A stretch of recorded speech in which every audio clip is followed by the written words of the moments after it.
Bonjour à tous. Au menu de cette édition de votre magazine Éco-Débat consacré à l'actualité économique du continent, les relations commerciales entre l'Union européenne et l'Afrique. Beaucoup d'analystes estiment que les relations commerciales entre ces deux regroupements souffrent d'un certain déséquilibre. Certains remettent même en cause les accords commerciaux et souhaitent que ces accords soient revisités. Mais sur le terrain, qu'en est-il exactement? Que gagne réellement l'Afrique dans ce cadre d'échange, mais aussi face à d'autres pays ou regroupements de pays en Asie et en Amérique? L'Union européenne et l'Union africaine partent-ils en partenaires ou en adversaires commerciaux? Pour répondre à ces questions, nous en rejoint ici en studio Dr Sekayebi Athanase, docteur en politique internationale. Merci d'être avec nous. Merci, M. Soumaro. Et avec nous autour de cette table, Dr Kwame Oussou, doyen de l'UFR de l'Université Clairefontaine d'Abidjan. Merci d'être avec nous. Merci beaucoup, Stéphane.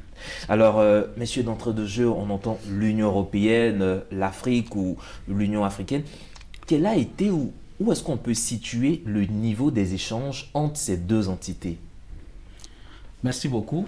Je pense que ces deux entités déjà étaient déjà bloquées dans une nécessité historique en fait, parce que la plupart de ces pays-là, les pays du Sud, je dirais les pays africains, sont issus d'un passé colonial, donc leurs maîtres forcément étaient soit les Anglais ou les Français, un peu dans une moindre mesure les Allemands, mais je pense que dépassé cette nécessité-là, ils étaient plus ou moins obligés de se soutenir mutuellement, surtout que au sortir des indépendances, il a été dit sur le plan international par les Nations Unies aussi que ces pays-là devraient soutenir progressivement les pays africains à hauteur de 2% de leur PIB afin que ces pays se relèvent petit à petit et embrassent un peu le développement. Donc je pense que c'est tous ces arrangements internationaux là qui ont fait que ces deux entités sont entrées forcément en partenariat, et quant à juger si ce partenariat ou bien ce partenariat est fondé sur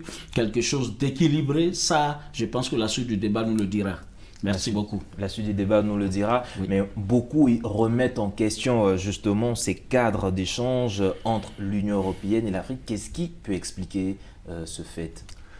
Vu l'importance des relations entre les deux continents, c'est-à-dire l'Afrique et l'Europe, en matière de relations commerciales, l'Afrique et l'Europe, avec le temps, ont vu qu'il fallait changer un peu de méthode. Et aujourd'hui, ils sont entrés dans un cadre relationnel, un cadre diplomatique qu'on appelle les accords. Et ces relations commerciales évoluent aujourd'hui dans le domaine des accords. Et nous avons, au niveau de l'Afrique du Nord, les relations commerciales sont régies par des accords d'association, et puis pour l'Afrique subsaharienne, par des accords de Cotonou.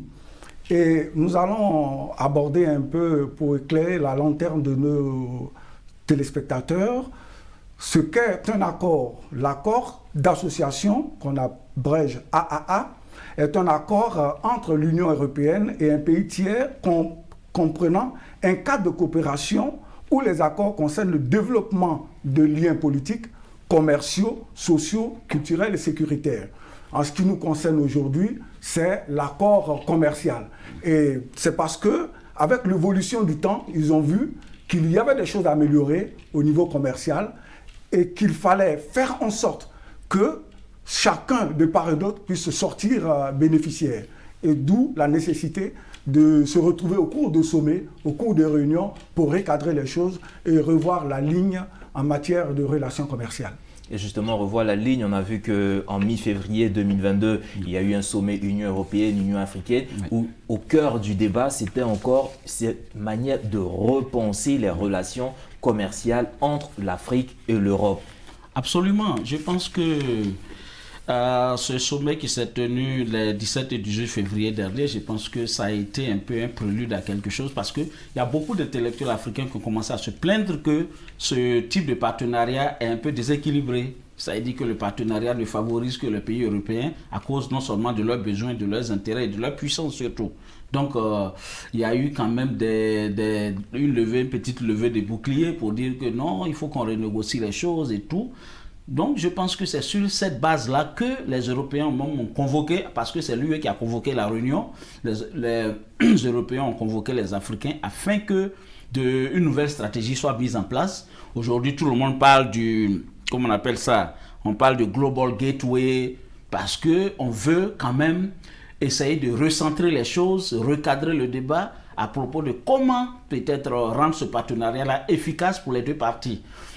Oui, donc c'est fondamentalement tout ce qui a été discuté là-bas. Donc je pense que si ils arrivent à un accord, et ce qui me laisse un peu perplexe aussi, parce que les intérêts sont tellement éloignés les uns des autres, et surtout même la puissance financière, parce que n'oublions pas que tous ces investissements dont l'Afrique a besoin, ça nécessite des fonds. Et ces fonds-là doivent venir de quelque part.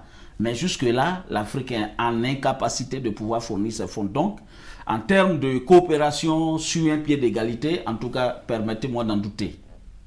On vous permet d'en douter, mais au-delà, quand on regarde un peu, quels sont les avantages, si je peux m'exprimer ainsi, que l'Europe a à commercer avec l'Afrique, et de l'autre côté, quels sont les avantages que l'Afrique a à commercer avec l'Europe? Avec l'évolution des temps, les gens se sont rendus compte qu'il faut changer de manière de travailler. Il faut revoir la coopération au niveau commercial. Et avec toutes les potentialités que regorge l'Afrique en matière de ressources naturelles, l'Afrique a beaucoup de potentialités. Et donc aujourd'hui, l'Europe est en train de voir comment, dans le cadre du partenariat, revoir les choses, retoucher les choses, reblaser les choses et recentrer les choses, d'où les nouvelles stratégies. Et M. Kwame, il disait tout à l'heure que la présidente de l'Union européenne, von der Leyen, avait lancé récemment la stratégie du Global Gateway. C'était une stratégie qui consistait à organiser le financement d'infrastructures et de faire en sorte que les infrastructures mises en place puissent contribuer à l'épanouissement des Africains. S'il y a des problèmes à ce niveau, il est nécessaire de repenser la stratégie et de se lancer. Donc, je voudrais rebondir là-dessus rapidement pour dire que quand on entre en partenariat, je pense qu'il y a toujours quelque chose à gagner des deux côtés. Sinon, un partenariat n'existerait pas. Il y a toujours quelque chose à gagner. Mais quant à savoir si l'Afrique gagne plus ou l'Europe gagne moins, je ne sais pas. Parce qu'on est dans une problématique où on a l'impression qu'il y a un qui est plus fort, il y a un qui est moins fort en fait. Aujourd'hui, par exemple, quand on fait une petite transposition dans le domaine de l'immigration illégale, les Européens, par exemple, se disent que les Africains veulent plus aller chez eux parce qu'il y a plus de possibilités là-bas.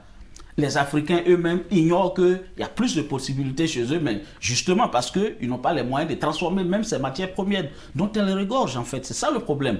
Donc, ayant sur la base de ça, ils pensent qu'ils sont un peu au-dessus et que les Africains sont toujours en bas.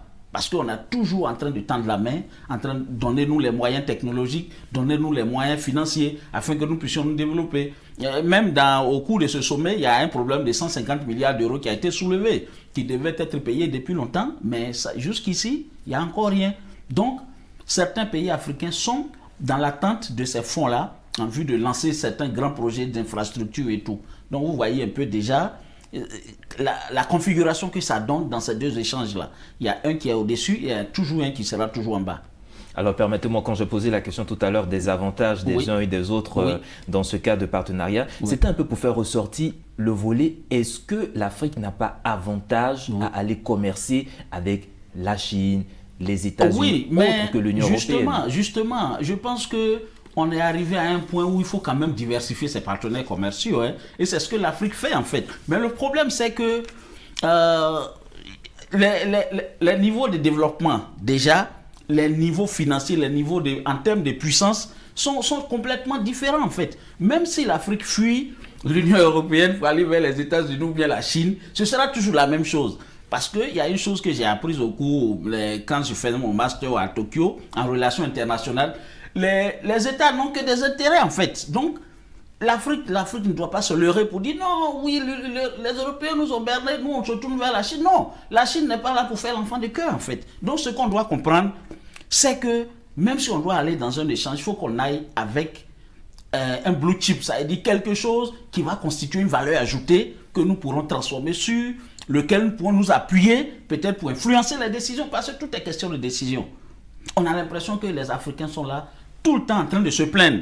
On ne nous a pas donné ça, les Européens nous ont promis ça, ils n'ont pas donné. Même dernièrement, au sommet de la Terre à Glasgow, chaque fois les Africains sont allés, là où ils sont intervenus, c'est chaque fois pour se plaindre. Vous nous avez promis tant, vous n'avez pas encore donné, et puis vous nous faites d'autres promesses encore. Donc chaque fois, on a l'impression que c'est nous qui nous plaignons seulement parce qu'on attend toujours quelque chose des autres. Or, dans ces conditions, les échanges ne seront jamais égaux. Les échanges ne sont jamais égaux. Et vous, comment vous voyez, comment est-ce qu'on peut réussir à rééquilibrer un tant soit peu les choses? Comment l'Afrique peut se permettre de discuter à un même pied d'égalité, on va le dire, avec ses partenaires commerciaux? Mais c'est de diversifier ses relations en matière commerciale. Oui, mais en parlant de diversifier, il a dit qu'il ne suffit pas que de diversifier le partenaire en face. Il y a il y a des aptitudes, il y a des mécanismes à développer, des infrastructures peut-être. Oui. Au fait, pourquoi l'Union européenne est en train de repenser sa stratégie en relations commerciales? C'est parce qu'aujourd'hui, il y a de nouveaux défis à relever. Et l'Afrique gagne quelque part en matière de défis à relever. Nous avons des problèmes au niveau du changement climatique. Oui. Nous avons des problèmes au niveau des infrastructures. Nous avons même le dernier sommet où on devait repenser la stratégie Union européenne-Afrique. Il y a la notion de l'agriculture modernisée qui est ressortie. Et donc, il y a tous ces avantages-là que l'Afrique peut gagner. Maintenant, la diversification en matière de commerce ne suffit pas. Il faut aussi faire appel à de nouveaux partenaires. Dr Kwame, tout à l'heure, parlait de la Chine. Après 30 ans de désengagement, suite à la dislocation de l'Union soviétique, la Russie a décidé de se retrouver sur le marché africain. Et la Chine, on en parlait il y a quelque temps, depuis le 5e siècle, la Chine commerçait déjà avec l'Afrique. Donc les relations commerciales entre la Chine et l'Afrique ne datent pas d'aujourd'hui. Il faut seulement réchauffer ces relations et donner une possibilité aux Africains pour voir qu'ils ont des avantages à pouvoir mener une nouvelle relation avec l'Europe et gagner en matière de relations commerciales avec l'Europe. Alors vous avez parlé tantôt d'agriculture. Oui, je vous laisse. Oui, d'accord, je voudrais rebondir un peu légèrement sur les défis, les nouveaux défis entre guillemets identifiés par l'Europe en fait. En fait, c'est des anciens défis. Depuis 1960, l'Afrique n'a jamais pu se nourrir en tant que telle et le niveau des infrastructures est catastrophique et tout. En fait, je me dis que ce sont des défis qui sont identifiés en fonction de leurs propres intérêts en fait. Oui. Parce qu'ils se sont rendus compte que peut-être les Africains vont en Europe parce qu'ils n'ont pas suffisamment à manger ici. On essaie de financer l'éducation parce qu'ils ne sont pas suffisamment instruits. Donc, ce sont des défis qui ont toujours existé, mais on essaie de présenter sous un autre jour afin peut-être certainement de dire qu'on est en train de faire changer les choses. Sinon, ces défis ont toujours existé. Maintenant, je dirais que l'Afrique peut diversifier ses relations commerciales, ses relations économiques, ses relations même politiques ou diplomatiques.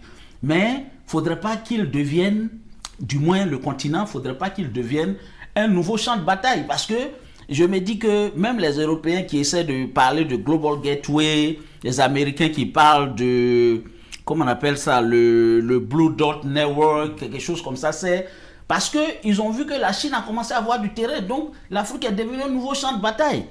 On a l'impression que le continent est tiraillé. Non, oui, celui-là veut prendre ça, celui-là veut...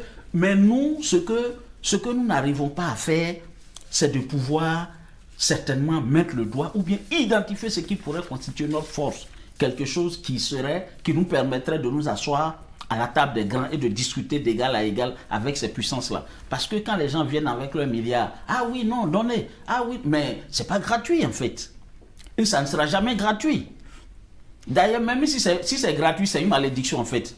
Ça ne sera jamais gratuit, mais permettez-moi, on sait que l'Afrique est beaucoup dans ce cas de change, là, l'Afrique apporte beaucoup plus les matières premières et Oui. autres. Est-ce qu'il ne faille pas passer véritablement, sortir des discours politiques pour aller au cadre de la transformation? Bien sûr, parce que il faut créer de la valeur ajoutée en fait. Aujourd'hui, vous voyez que même 1 kilo de cacao, on vend ça peut-être autour de 800, 700, 800, mais le chocolat, quand on va au supermarché, on ne peut pas acheter le chocolat. Pourtant, c'est peut-être quelques grammes de ce cacao-là qu'on prend pour transformer le chocolat. Et je doute qu'un paysan qui est dans le fin fond de la Côte d'Ivoire puisse m'acheter une plaquette de chocolat parce que c'est pas moins de 1500. Oui, donc c'est des choses comme ça auxquelles il faut penser. Je sais que ça dépend d'une volonté réellement politique. Ça dépend d'une volonté politique fondée sur ce qu'on peut considérer comme prioritaire. Qu'est-ce qui peut être prioritaire? Aujourd'hui, si on veut arriver à s'en sortir, il faut se faire de l'argent. Mais l'argent doit venir d'où? Certainement de la transformation de nos produits primaires, en faire la promotion pour que tout le monde consomme. Aujourd'hui, combien d'Ivoiriens consomment le cacao, le café ou bien le cacao? Pourtant, nous sommes les premiers producteurs. Moi, je me rappelle, j'étais aux États-Unis en 2019, à leur, comment on appelle ça? Ils ont une ville qu'on appelle Hershey, là où on fabrique le chocolat. Là, on est parti visiter l'usine. On dit que le cacao, ils n'ont jamais cité le nom de la Côte d'Ivoire. Ça m'a choqué en fait. Oui, pourtant la Côte d'Ivoire produit 40% du cacao mondial. Vous voyez, ça fait que on a l'impression que quelque part, il y a quelque chose qui ne fonctionne pas comme il faut en fait.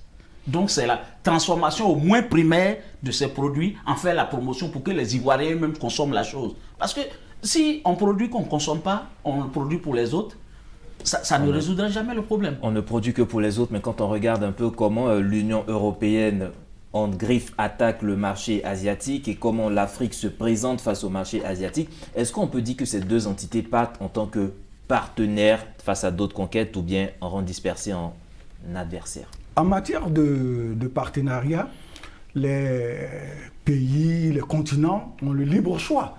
Ils peuvent choisir le partenaire qu'ils veulent.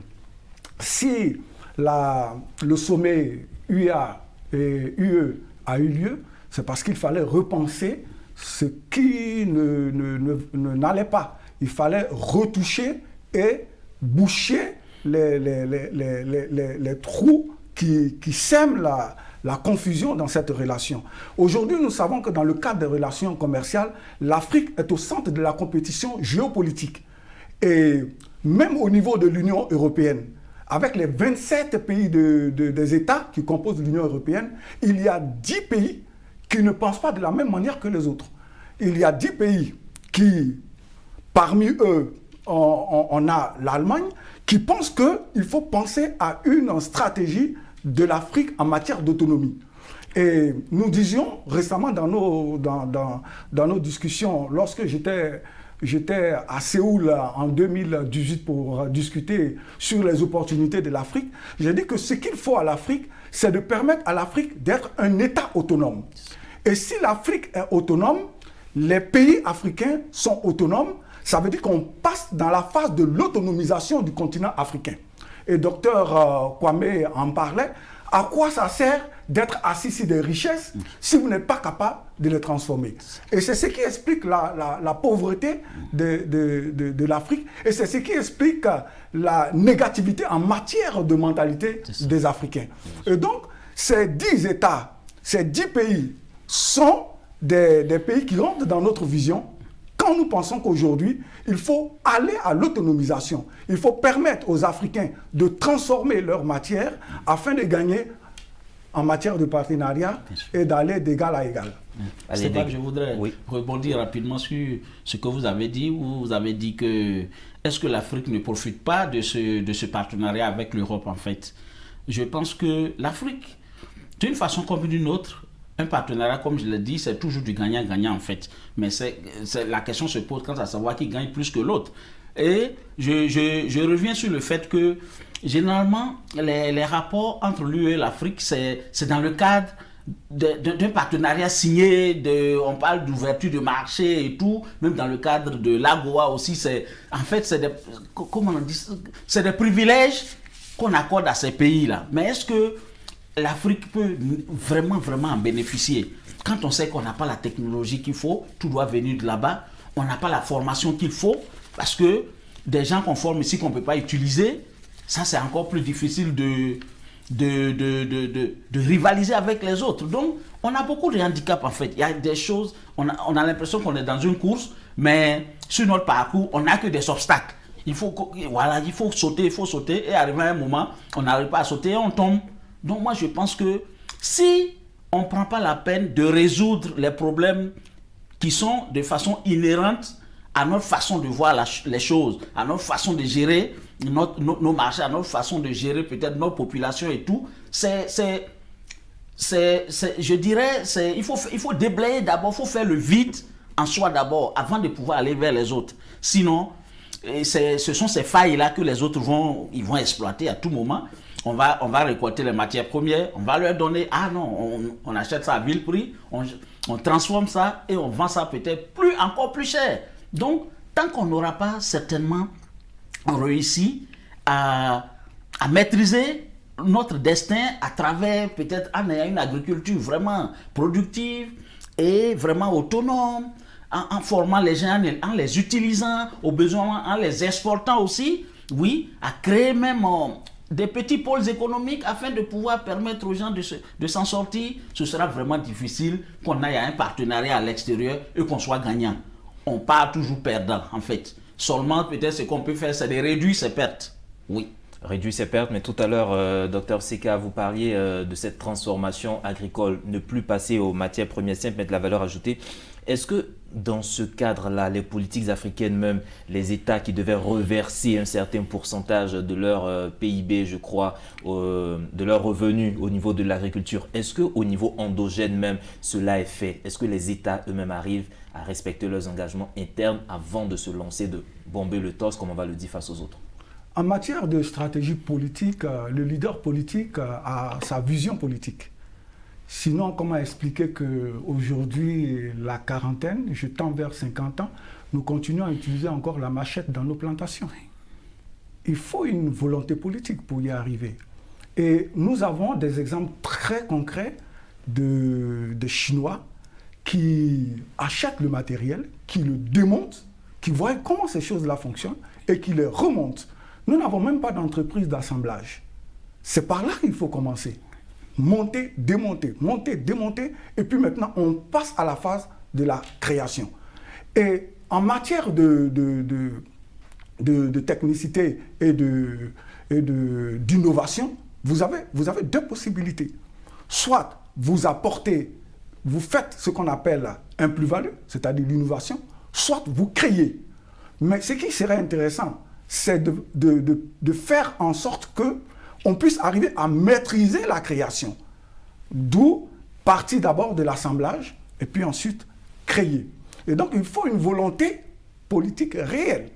Quand vous avez le café et le cacao qui n'est pas transformé dans un pays qui se dit premier producteur, il y a un problème. Reviser cette politique-là consiste à pouvoir inciter la création d'entreprises en matière de transformation de la sève de cacao. En partant déjà de la formation, voilà. Au lieu de former peut-être des docteurs à des choses, certainement, il faut commencer par là. Comment trouver peut-être des conseillers agricoles qui vont travailler au plus près des populations, leur donner des conseils au jour le jour, des conseils pratiques. Comment il faut petit à petit changer de pratique agricole afin certainement d'avoir beaucoup plus de productivité. Je suis étonné qu'on parle de faim en Afrique en fait. Donc ça, ce sont des contradictions déjà qu'on doit résoudre. Tant qu'on n'arrive pas à résoudre ces contradictions-là, ce sera vraiment difficile qu'on pense en haut, qu'on se dise non, on va aller converser avec les autres, qu'est-ce qu'on gagne, qu'est-ce qu'on perd. C'est pas là que ça commence en fait. Donc pour vous, l'Afrique qui est le grenier du monde ne devrait même pas souffrir. Elle devrait l'être, oui. Mais malheureusement, on fait tellement la promotion des cultures agricoles, des cultures de rente, que nous ne consommons même pas d'ailleurs, au détriment du manioc, au détriment du riz, au détriment de l'igname, alors que c'est des choses que nous pouvons manger au quotidien. Comme dirait Houphouët-Boigny, un homme qui a faim n'est pas un homme libre. Oui. Mais à regarder tout cela dans ce cadre de partenariat d'échange, on voit que c'est celui qui a la puissance financière entre griffes, l'Union européenne, qui va quand même peser de tout son poids sur ces accords et être sorti quand même le plus gagnant que possible. Donc, si on devrait retenir, parce que ce débat est vraiment passionnant, si on devait retenir quelque chose, l'Afrique l'Union européenne, Oui. partenaire ou adversaire, selon vous? En matière de relations internationales, quand on entre dans le domaine des accords, c'est le partenariat. Bien sûr. On ne parle pas d'adversaire, on ne parle pas d'adversité, on ne parle pas de palabres, de conflits, on parle de partenariat, de relations saines. Mais le problème que nous avons, c'est l'orientation de ces investitures, et de ces investissements. Quand vous avez par exemple un projet de l'Union européenne qui concerne l'investissement dans l'agriculture, on va investir dans quel domaine de l'agriculture? C'est là le problème. Alors que pour nous, ce serait d'investir dans le capital humain, des relations humaines, pour qu'on puisse être capable de construire tout ce qui est matériel, tout ce qui est machine, pour transformer notre produit. Mais une autre chose, on nous fait croire que nous sommes pauvres, mais nous ne sommes pas du tout pauvres. Nous sommes les plus riches du monde. Parce que nous avons une verdure qui n'existe nulle part ailleurs à travers le monde. Lorsque nous, on a eu la chance et le privilège d'étudier en Europe, en Asie, où moi j'étais en Corée par exemple, on a 4 saisons. L'hiver est rigoureux. Nous, on n'a pas l'hiver ici. Il pleut en abondance. Ne me dites pas que nous sommes pauvres. Mais si nous sommes pauvres, qu'est-ce que les autres viennent faire ici alors? Parce qu'un pauvre n'est pas fréquentable. Un pauvre, on le laisse où il est. Mais un pauvre qui est fréquentable, c'est-à-dire qu'il a des ressources. Il a du potentiel. Il a du potentiel. Oui. Et je pense que c'est cette vision que les Africains doivent avoir. Partenaires ou adversaires commerciaux? Non, ils ne peuvent pas. Je pense que déjà, même le thème adversaire ne sied pas ici. Certainement, et l'Afrique est obligée d'être partenaire. Enfin, partenaire, si on peut inventer un autre terme. Oui, parce que dans le partenariat, il y a toujours gagnant-gagnant. Hein? Mais si on peut inventer un autre terme, je le dirais, mais en tout cas pas adversaire. L'Afrique n'y a même pas intérêt en fait. Voilà, l'Afrique n'y a pas intérêt. Pour renchérir un peu sur le côté agricole, de comment est-ce qu'on doit certainement commencer à combler nos besoins élémentaires. J'étais au Japon, mais le Japon l'est décrit comme un pays où il y a beaucoup de volcans, il y a peu d'espace pour les habitations, mais j'ai vu des champs de riz qui sont cultivés sur de petits périmètres, mais qui donnent beaucoup de riz. Moi, j'ai fait 2 ans au Japon, j'ai jamais mangé du riz vietnamien là-bas. C'est toujours du nouveau riz japonais qui est conditionné dans des seins plastiques, mais il y a toujours, le marché est toujours approvisionné. Moi, je pense que c'est juste une volonté politique.